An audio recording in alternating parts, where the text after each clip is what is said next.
এই যে এই জায়গায় মাঠের মাঝে এই জায়গায় কিন্তু টিউবওয়েলের ব্যবস্থা আছে, টিউবওয়েলের ঠান্ডা পানি, সাথে কিন্তু কাপেরও ব্যবস্থা আছে। মাঠে যারা কাজ করে বা পথিক এদিক দিয়ে গেলে কিন্তু পানি খেতে পারবে। এই জায়গাটা ইসলামপুরের নিচে পুরানো যে মেহগনি বাগানটা ছিল সেই জায়গায় এখন মেহগনি বাগান নেই, পেঁপে বাগান রয়েছে, কিছু গাছ রয়েছে মেহগনির, কিন্তু বেশ ভালো জায়গা। ঠান্ডা পানির ব্যবস্থা রয়েছে, ঠান্ডা জায়গায় ঠান্ডা বাতাস রয়েছে। প্রত্যেকটা এখানে দাঁড়িয়ে বা মাঠের কৃষকরা এখানে এসে পানি খেতে পারে, বিশ্রাম নিতে পারে, সুন্দর জায়গা।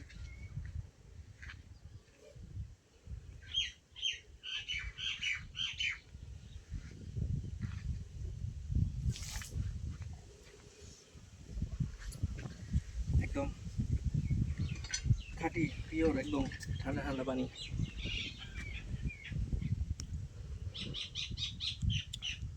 গরম দূর হলো, ঠান্ডা শরীর ঠান্ডা। টাটা, রেখে দাও।